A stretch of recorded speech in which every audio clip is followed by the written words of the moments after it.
Hello, thanks so much for joining me today to talk about creative society again. And so today I offer to talk about what kind of relationships should be between people in creative society. I would like to start with a small story that happened to me very, very long ago. Somehow it had such a huge impact on me. Until this day, I remember it. And when I imagine the perfect world and when I think and dream about the perfect society, somehow this situation keeps coming to my mind. So today I would like to share it. It happened to me when I was quite young. I was in university and it was my first flight abroad. And I didn't have a bank card, so the only things I had was just like, yeah, some luggage, phone with a bad battery, and just a bit of cash on me. And since I traveled with my friends who I knew very well, I thought, no issues, should come up. When we were coming back already, we were in the airport and my friend's flight, it was a bit earlier, half an hour earlier. So my friends, they left and I stayed in the airport to sit and wait for my flight. At that time, also, like, I didn't know what to do in such situations because like a while after they announced that my flight was canceled for like 5 hours or so. And first it was canceled for just like few hours, so I wasn't panicking or anything. I was just like reading some book and so on. And then as it was canceled for longer and longer periods of time, so like I spent like eventually it was almost 12 hours. And like in the half of this period, I remember I already spent all the money I had like on food. So in the middle of this period, I was already hungry. I almost didn't have any battery charge. I didn't know where how to charge it. I didn't have money on my mobile phone to like call family and to inform them that they shouldn't meet me, back in Ukraine and so on. And at some point, like, I couldn't also even go to the like toilet or something because I had all this luggage with me and I didn't know, how to leave it there. And I was really like panicking and I didn't know what to do. I was alone. I didn't know anyone. I couldn't go really back anywhere because I didn't have money. And I remember I was sitting there really like panicking, all emotional. And there was a group of guys of from some Eastern country. I never knew from which one. And they also had some friend who was flying, and so they like said goodbye to him and something like that. And then one of the guys, he saw me, he saw that I was upset and like crying and so on, and then he came to me and like offered his help. And was as I said, I was young and I was like very scared of this, especially, sometimes we have, unfortunately, again, lots of prejudice towards people from like certain countries that look in a certain way, like Easternish. And like, yeah, I didn't want his help at first. I was even more scared because of this. And then he said a thing that, no, like, you look like one of us. And, in our nation, in our culture, we never leave a person in need because, like, we're all brothers and sisters. So you're my sister and I'm going to help you. And, like, I'm going to do everything possible. So, like, don't worry. Like, everything's going to be fine. And after some time, like, I was talking to him, I realized that, yeah, I could feel that he's a good person and I calmed down a bit. And his other friends left long ago, and this person, I don't even remember his name. I knew nothing about him. I never contacted him again in my life. He never contacted me, but this person stayed with me for like all the hours. It was like very late. It was, I guess, already morning, and he paid for my food and he topped up my phone and he allowed me to use like his phone for whatever I needed. And he stayed with like my luggage and stuff, and he was trying to like tell some, funny stories to cheer me up and so on. And he stayed with me all the time until I was like safe, boarding the plane already, just like waved. And he never wanted anything in return. He never, asked for my phone number or anything. And it's just like this one thing that he kept saying. He was calling me sister. Hmm. And I don't know, it's like it had such a huge impact on me because, as I said, maybe also because it was my first travel. And somehow this got imprinted in me that, the world should be this way. And when I dream about the creative society, I think these They're the type of relationships that should be there, that we should, have this attitude towards each other as as if we're all one big family, as if everybody is our brother and sister, and like the only thing we want is to help them. To, if we see a person in need, we immediately rush to help. And people in creative society, they should feel they won't receive anything but, kindness and help and love, and, this caring attitude. When everybody feels it, that he's safe, that he's loved, that he's cared for, you know that he will be helped in any situation, then people will also want, to spread this even further and to share the same things with each other. And I think then we won't have any problems, like walking at night, or that a woman is walking somewhere alone, I don't know, in some country, or, yeah, God forbid that she's walking somewhere alone at night. We won't be scared of these things, and we won't have any more need to lock our doors with, I don't know, 5 locks, checking them every time. And we won't have need for huge fences that are like 5 meters high, because we're so afraid of each other, afraid of people who are actually, brothers and sisters. And we won't, have to lie to each other about our accomplishments or about the state of our material wealth as well, because we won't have to. Because as if, as you don't have to lie about those things in your own family, where everybody will just be happy for you, where your achievements or everybody's achievements, it should be in the whole society. This is my view. I hope it didn't take too much time with the story. And please, maybe you have some stories from your life or some ideas, or how do you imagine the relationships between people in a creative society? Yeah, it's an interesting topic, relationships between people and family and business relationships and, relationships with strangers. This, modern society needs a touch of what that gentleman did for you that day, that kind of empathy and understanding, and a society that's more harmonious than perhaps today's society. Love and gratitude and understanding would be kind of the background noise.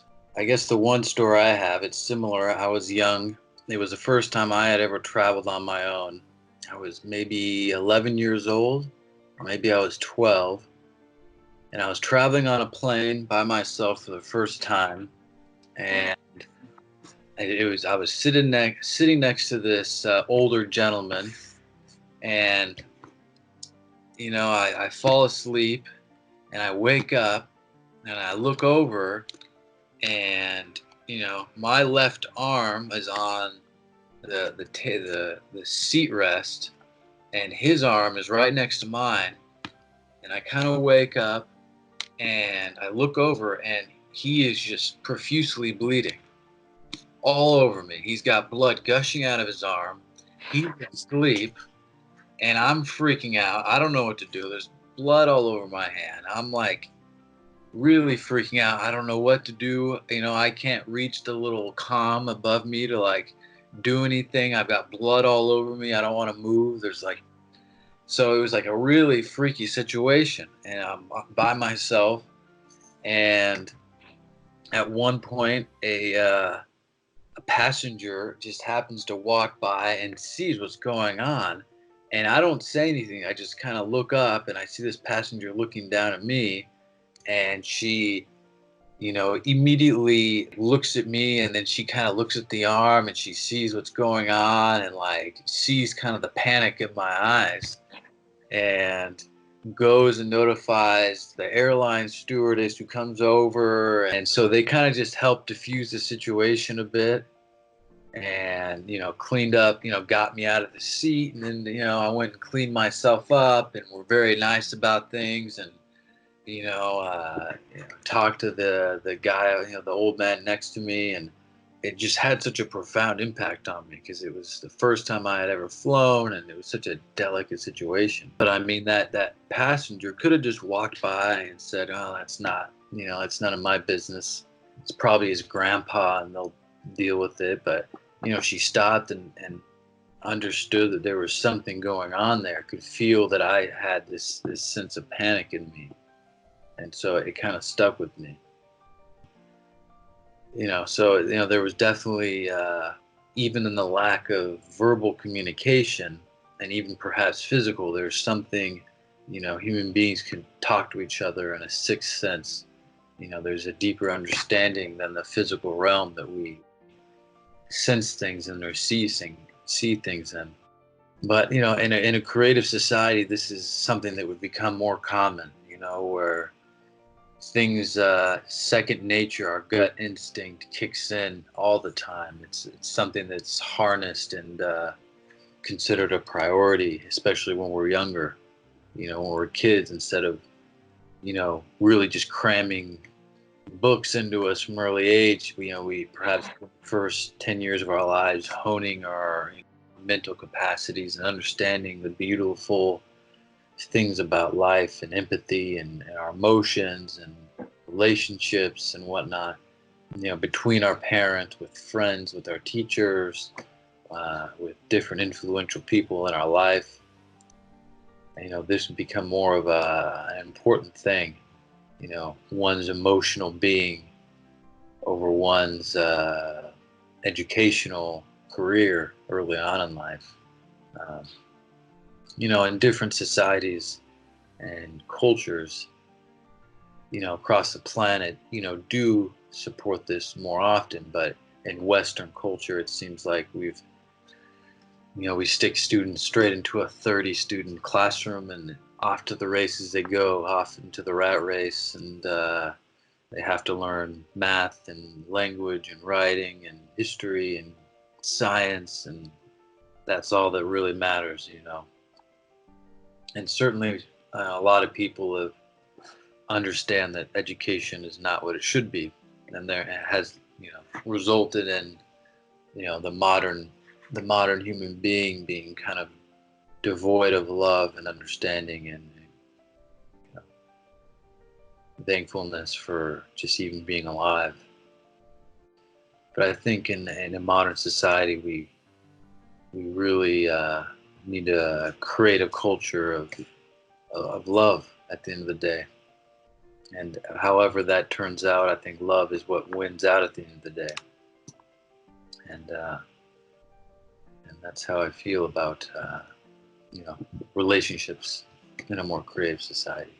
Also, like so often in our society, we all have this feeling. As you said, we all can feel each other on such a deeper level, and we all know about it, and we all feel it. And yet somehow our mental, yeah, like I don't know, all just mental noise, all these, like everything in the consumer society is so focused on developing our mind, our consciousness, as you said, like our educational system, everything. It focuses on making us smarter, making us, think faster, think better, think with, I don't know, better images or something. But it's all about thinking, thinking, thinking. It's all about our brain.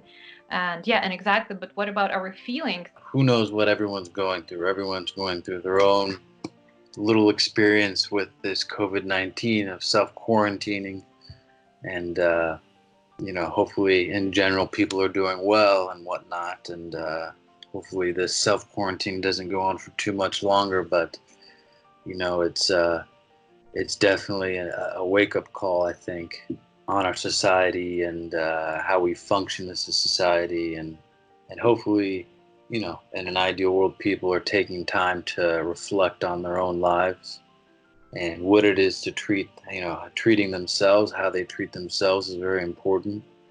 At the end of the day, we're always stuck in our own minds, and hopefully, it'd be nice if people were reflecting on relationships and what that means. And I don't think society will ever be the same again. And I hope this experience is used to improve our relationships with one another. And at the end of the day, the glamorized part of life are always celebrities and rich people and certain lifestyles, and what's won out and what's become the glue that's kept society together is our relationships with one another, friends and family, and people who work at the grocery store, and doctors and first responders and individuals. who perhaps maybe don't have the most glamorized life. People who collect our trash, keeping our streets clean and our sewers clean and running well in our streets, and people, truck drivers and train drivers, getting our food from one location to the other and safely, and you know, so hopefully this going forward, we're able to create a better society for all. A creative society for all. Creative society. Thank you so much for sharing your ideas, for such an inspirational talk. And until next time. Yep, thank you.